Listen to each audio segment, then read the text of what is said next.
Hello बच्चों, कैसे हो आप सब। मैं हूं आपका अपना Manish sir, Avon smart study centre का संस्थापक अथवा डायरेक्टर और आपके सब्जेक्ट टीचर भी। आज मैं लाया हूं आपके लिए एक नया वीडियो जो कि आपकी ज़िंदगी को बेहतर बनाने में एक कदम आगे की ओर अग्रसर करेगा। आपको कैसे कॉन्सेंट्रेट करना है उसके बारे में आपको इंस्पायर करेगा, आपको कैसे फोकस्ड रहना है, आपको डिस्ट्रैक्शंस को कैसे हटाना है उस बारे में, और एक स्ट्रैटेजिक तरीके से नए सेशन में कैसे पढ़ाई की शुरुआत करें इस बारे में आज का ये वीडियो होने वाला है। तो जैसा कि मैंने बताया कि इससे आपकी लाइफ की बेहतरी के बहुत सारे गुण आप सीखोगे। वो सारी चीज़ें जो कभी कभी हमारे स्कूल में मिस हो जाती हैं या नहीं पढ़ाई जाती है, वो सारी चीज़ें जो हमें डेली बेसिस पे सीखने को तो मिलती है, लेकिन उनको आर्टिकुलेट करने के लिए अथवा उनको बताने के लिए एक जगह उनको हमें एब्जॉर्ब करने के लिए कोई सोर्सेज नहीं रह जाते हैं। तो इसीलिए मैं आप सभी के लिए एक नया वीडियो लेते आया हूँ जिसमें एक एक करके मैं 7 या 8 पॉइंट्स आपको मैं दूंगा, जो कि अगर आप फॉलो करोगे तो आप अपने आप को बेटर बना सकते हो। नए सेशन में जो है आप अच्छे से आगे बढ़ सकते हो, आप ज़्यादा से ज़्यादा प्रोडक्टिव रिजल्ट प्राप्त कर सकते हो, आप कम मेहनत में आप ज़्यादा रिजल्ट जो है आपको मिल जाएगा। इन सब चीज़ों को अगर आप सिस्टमेटिक तरीके से फॉलो करोगे, इन सब चीज़ों को अगर आप डेली बेसिस पे फॉलो करोगे, अपने लाइफ में अप्लाई करोगे, तो डेफिनेटली आपका जो है लाइफ बेहतर होगा, आपकी पढ़ाई बेहतर होगी और आपके पेरेंट्स भी आपसे खुश रहेंगे। तो बेटा सबसे पहले मैं ये पहला पॉइंट ये रहेगा कि डोंट रिमेंबर गोल्स। देखो बेटा, बहुत लोग आपको बोलते होंगे कि हमेशा अपना लक्ष्य को याद रखो, अपना डेस्टिनेशन को याद रखो, लेकिन एक बार अपने दिमाग में वो चीज़ बैठा लो कि आपको कहाँ जाना है, और डेली बेसिस पे उसको रगड़ने की आवश्यकता नहीं है। आपको डेली बेसिस पे याद नहीं करना है उसको कि अरे मुझे तो यहाँ पहुँचना है, वो इतनी दूर पहुँचना है। मंजिल जो है, डेस्टिनेशन के बारे में जब आप सोचते हो तो थोड़ा दूर लगता है, लेकिन रास्ते को एंजॉय करो, अपने प्रोसेस को एंजॉय करो, तभी आप आगे बढ़ सकोगे। Day by day, day in day out जो है आप उसमें मेहनत डाल सकोगे। आप अगर डेली बेसिस पे गोल के बारे में सोचते रहोगे तो वो आपके लिए थोड़ा सा डिफिकल्ट हो जाएगा, क्योंकि कभी कभी वो आपको डिस्ट्रैक्ट कर देगा, वो आपको निराश कर देगा।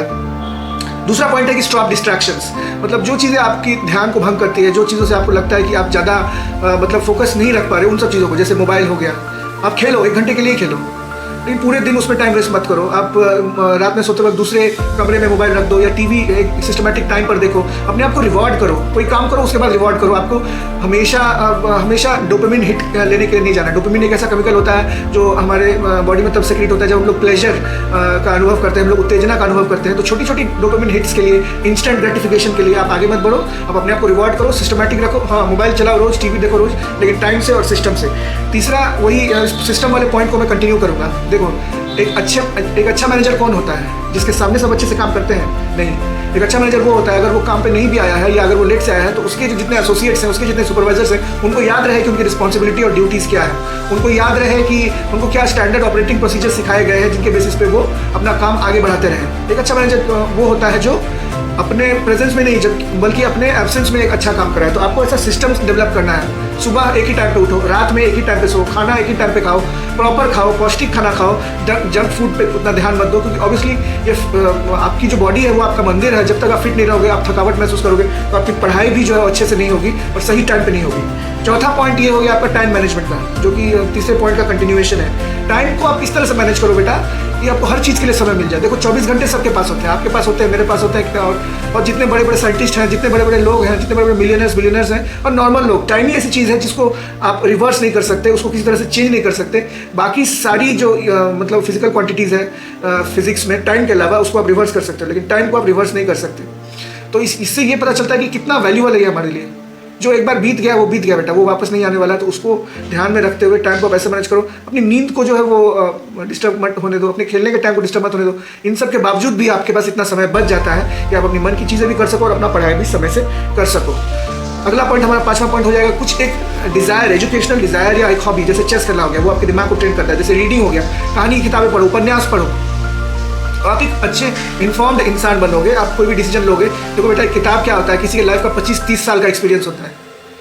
आप किसी से बात करोगे तो कितना वो आपको बता देगा 1 या 2 घंटे की बात में, लेकिन अगर आप 1-2 दिन लगाकर या 4 दिन लगाकर या 1 सप्ताह 15 दिन लगाकर भी एक किताब आप पढ़ लेते हो तो किसी के लाइफ का एक्सपीरियंस आप जान पाओगे वो क्या कहना चाहता है, और दिन प्रतिदिन आपकी ज़िंदगी जो है वो बेहतर होती जाएगी। अगला पॉइंट 6ठा हो गया, आपको फिटनेस और मेडिटेशन पर ध्यान देना। बेटा, if you lose money you lose nothing, but if you lose health you lose something, and if you lose character you lose everything. इसका मतलब पैसे गए तो कुछ नहीं गए, हेल्थ गया तो थोड़ा बहुत गया, और कैरेक्टर चला गया तो सब कुछ चला गया। उसके बारे में हम लोग आगे बात करेंगे, लेकिन नंबर 2 पे जो है हेल्थ। अगर आप बीमार हो, हेल्थ की इंपॉर्टेंस हमें तब तक नहीं समझ में आती जब तक हम लोग बीमार नहीं पड़ते हैं।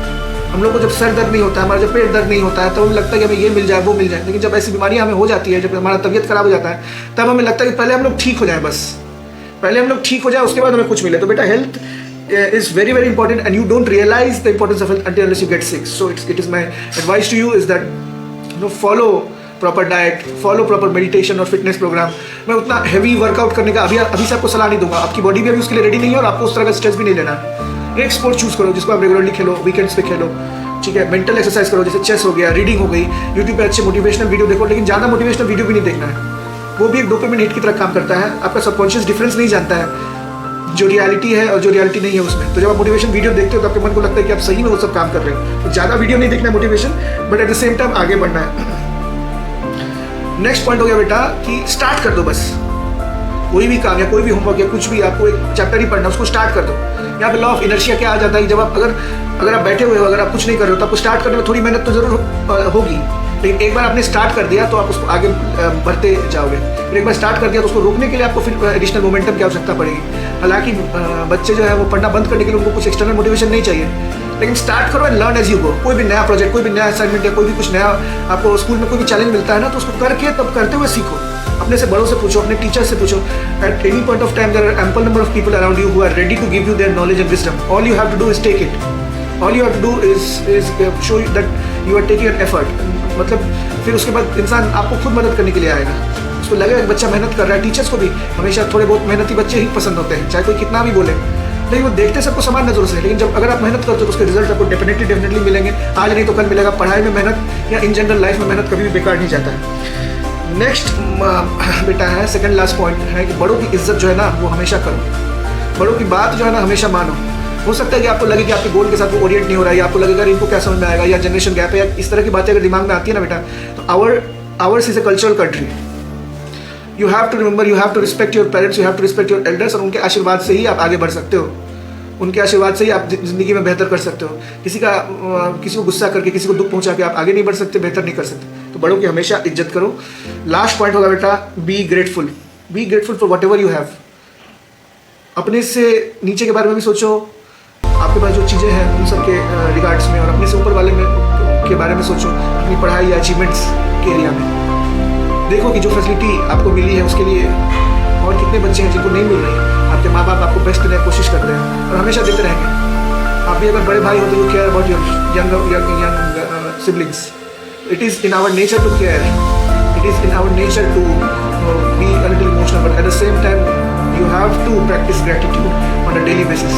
आपके पास वो साइकिल है, आपके पास वो स्टूडेंट बॉक्स है, आपके पास वो अच्छी बैग है, आपके पास पढ़ाई लिखाई में चीज़ों की कमी नहीं होती.